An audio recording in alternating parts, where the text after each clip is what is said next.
So good morning guys. Today I'm going to narrate the story of The Centipede by Rony V. Diaz. When I saw my sister Delia beating my dog with a stick, I felt hate heaved like a cage, angry beast in my chest. Out in the sun, the hair of my sister glinted like metal, and in her brown dress, she looked like a shattered dragger. Beryuk hugged the earth and screamed, but I could not bound forward nor cry out to my sister. She had a weak heart, and she must not be surprised. So I held myself, my throat swelled, and I felt hate rear and plunge in its cage of ribs. I was 13 when my father first took me hunting. Although the summer of that year, I had tramped alone and unarmed the fields and forest around the farm. Then one afternoon in late July, my father told me I could use his shotgun. Beyond the apple grove, in a grass field which spotted a covey of brown pigeons. In the open, they kept springing to the air and gliding away every time we were within range. But finally, they dropped to the ground inside a wedge of guava trees. My father pressed my shoulder and I stopped. Then slowly, in a half crouch, we advanced. The breeze rose lightly, the grass scuffed against my bare legs. My father stopped again. He knelt down and held my hand. "Wait for the birds to rise and then fire," he whispered. I pushed the safety lever of the rifle off and sighted along the barrel. The saddle of the stock felt greasy on my cheek. The gun was heavy and my arm muscles twitched. My mouth was dry. I felt vaguely sick. I wanted to sit down. "You forgot to spit," my father said. Father had told me the hunters always pat the lock before firing. I spat and I saw the breeze bend the ragged, glassy threads of spittle toward the birds. "That's good," Father said. "Can't we throw a stone?" I whispered fearlessly. "It takes them a long time." "No, you have to wait." Suddenly, a small dog yelping shrilly came tearing across the brooding plain of grass and small trees. It raced across the plain in long, slewy swoops on outraged chunks that disappeared and flashed alternately in the light of the cloud-banked sun. One of the birds whistled and the covey dispersed like seeds thrown in the wind. I fired and my body shook with the fierce, momentary life of the rifle. I saw 3 pigeons flutter in a last convulsive effort to stay afloat, then fall to the ground. The shot did not scare the dog. He came to us, sniffing cautiously. He circled around us until I snapped my fingers and then he came me. "Not bad," my father said grinning. The birds with one tube. I went to the brush to get the birds. The dog ambled after me. He found the birds for me. The breast of one of the birds was torn. The bird had fallen in a spot where the earth was worn bare, and its blood was spread like a tiny red rug. The dog scraped the blood with his tongue. I picked up the bird and its warm, mangled flesh clung to the palm of my hand. "You're keen," I said the dog. "Here, come here." I offered him my bloody palm. He came to me and licked my palm clean. I gave the birds to my father. "May I keep him, Father?" I said, pointing to the dog. He put the birds in a leather bag, which he carried strapped around his waist. Father looked at me a minute, and then said, "Well, I'm not sure. That dog belongs to somebody. May I keep him until his owner comes for him?" I pursued. "He'd make a good pointer," Father remarked. "But I would not like my son to be accused of dog stealing." "Oh no," I said quickly. "I shall return him when the owner comes to claim him." "All right," he said. "I hope that dog makes a hunter out of you." Beryuk and I became fast friends. Every afternoon after school, we went to the field to chase quails or to the bank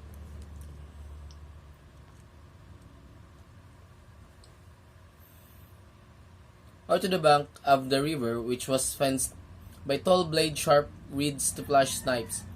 Father was away most of the time, but when he was home, he hunted with us. Bryuk scampered off, and my sister flung the stick at him. Then she turned about as she saw me. "Eddie, come here," she commanded. I approached with apprehension, slowly, almost carefully, and she reached over and twisted my ear. "I don't want to see that dog again in the house," she said coldly. "That dog destroyed my sleepers again. I'll tell Berto to kill the dog if I see it around again." She clutched one side of my face with her hot, moist hand and showed me. Roughly, I tumbled to the ground, but I did not cry or protest. I had passed the pace. Now, every word and gesture she hurled at me, I caught and fed to my growing and restless hate. My sister was the meanest creature I knew. She was 8 when I was born. The day my mother died, although we continued to live in the same house, she had gone. It seemed to another country from where she looked at me with increasing annoyance and contempt. One of my first solid memories was standing before a grass hut. Its dirt floor was covered with a white banana stalks, and there was a small box filled with crushed and dismembered flowers in one corner. A doll was cradled in the box. It was my sister's playhouse, and I remembered she told me to keep out of it. She was not around, so I went in. The fresh banana hides were cooked under my feet. The interior of the hut was rife with the sour smell of damp dead grass. Against flowers, the doll looked incredibly heavy. I picked it up. It was light, but it had hard and flexing limbs. I tried to bend one of the legs, and it's not. I stared with horror at the hollow tube that was the leg of the doll. Then I saw my sister coming. I hid the leg under one of the banana pelts. She was running, and I knew she was furious. The walls of the hut suddenly constricted me. I felt sick with a nameless pain. My sister snatched the doll from me, and when she saw the torn leg, she gasped. She pushed me hard, and I crashed against the wall of a hut. The flimsy wall collapsed over me. I heard my sister screaming. She denounced me in a high, wild voice, and my body ached with fear. She seized one of the saplings that held up the hut and hit me again and again until the flesh of my back and thighs sung with pain. Then suddenly my sister moaned. She stiffened, and sapling fell from her hand, and quietly, as though a sling were lowering her, she sank to the ground. Her eyes were wild as scad, and on the edges of her lips, drawn tight over her teeth, quivered a wide lace of froth. I ran to the house yelling for father. She came back from the hospital in the city, pale and quiet and drained. It seemed of all emotions she moved and acted with the king.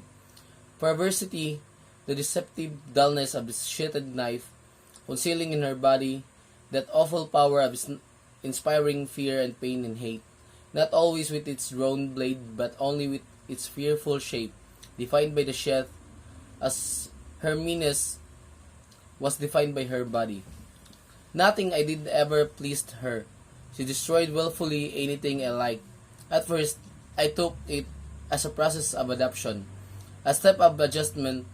I snatched and crushed every seed of anger she planted in me.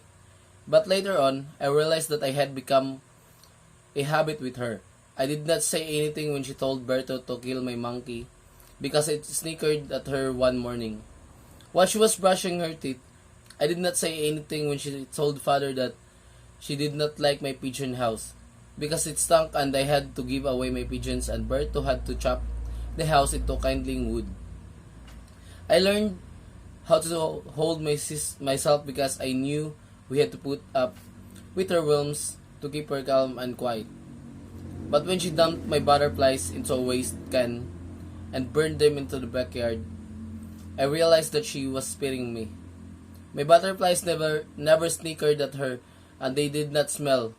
I kept them in an unused cabinet in the living room, and unless she opened the drawers, they were out of her sight. And she knew too that my butterfly collection had grown with me. But when I arrived home one afternoon from school, I found my butterflies in the can, buried in their cotton beds like decal.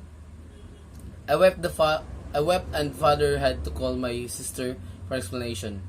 She stood straight and calm before father, but my tear-lagged eyes saw only her harsh and arrogant self. She looked at me. She she looked at me curiously, but she did not say anything, and father began gently to question her. She listened politely, and when father had stopped talking, she said without rush, heat or concern, "They were attracting ants. I ran after Beryok. He had fled to the brambles. I ran after him, bugling his name. I found him under a slow, shriveled bush. I called him, and he only whimpered. Then I saw that one of his eyes was bleeding. I sat on the ground and looked closer. The eye had been pierced. The stick of my sister had stabbed the eye of my dog. I was stunned for a long time. I sat motionless, staring at the Beryok. Then I felt hate crouch. It post dug hard into the floor of its cage. Its bunched muscle tensed. It held itself for a minute and then it sprung and the door of the cage crashed open and hate clawed wildly my brain. I screamed. Beryok, frightened, yelped and fled, rattling the dead bush that sheltered him. I did not run after him. A large hawk wheeled gracefully above a group of birds. It flew in a tightening spiral above the birds. On my way back to the house, I passed the woodshed. I saw Berto in the shade of a tree, splitting wood. He was splitting the wood he had stacked last year among the bone white that was piled near his chopping block. When he saw me, he stopped and called me. His head was drenched with sweat.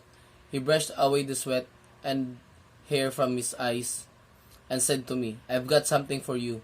He dropped his axe and walked into the woodshed. I followed him. Berto went to a corner of the shed. I saw a jute sack spread on the ground. Berto stopped and picked up the sack. "Look," he said. I approached. Pinned to the ground by a piece of wood was a big centipede. Its malignantly red twitched back and forth. "It's large," I said. "I found him under the stack I chopped." Berto smiled happily. He looked at me with his muddy eyes. "You know," he said, "that son of a devil nearly frightened me to death." I stiffened. "Did it really?" I said, trying to control my rising voice. Berto was still grinding and I felt hot all over. "I did not expect to find any centipede here," he said it. "It nearly beat me. Who wouldn't get shocked?" I bent and picked up a piece of wood. "This wood was here," he said, and put down the block. Then I picked it up like this, and the centipede was coiled here, right here. I nearly touched it with my hand. "What do you think would you feel?" I did not answer. I squatted to look at the reptile. Its antenna quivered, searching the tense afternoon air. I picked up a sliver of wood and prodded the centipede and coiled viciously. Its pincers slashed at the tiny spear. "It could carry it dead," I said half aloud. "Yes," Berto said. "I did not kill him because I knew you would like it." "Yes, you're right. That's bigger than the one you found last year, isn't it?" "Yes, it's much bigger." I stuck the sliver into the carapace of the centipede. It went through the flesh under the red armor. A whitish liquid oozed out. Then I made sure it was dead by brushing its antenna. The centipede did not move. I wrapped it in a handkerchief. My sister was enthroned in a large chair in the porch of the house. Her back was turned away from the door. She sat facing the window. She was embroidering a strip of white cloth. I went near. I stood behind the chair. She was not aware of my presence. I unwrapped the centipede. I threw it on her lap. My sister shrieked, and the strip of white sheet flew off like an unhanded hawk. She shot up from her chair, turned around as she saw me, but she collapsed against her chair, clutching her breast. Doubled up with pain, the centipede had fallen to the floor. "You did it," she gasped. "You tried to kill me. You've held life." You tried. Her voice dragged off into my pain-stricken moan. I was engulfed by a sudden feeling of pity and guilt. But it's dead, I cried kneeling before her. It's dead, look, look. I snatched up the centipede and crushed its head. Between my fingers, it's dead. My sister did not move. I held the centipede before her like a hunter displaying the tail of a deer. Save the centipede felt thorny in my hand. So, the theme of the story is relationship between the siblings. And the moral lesson is to forgive and forget before regret in the end, like what happened in this story. Because the two siblings is always fighting with each other because her sister always beats his dog during their childhood. So he plotted a lot of things to make revenge. And that was the moral lesson of the story.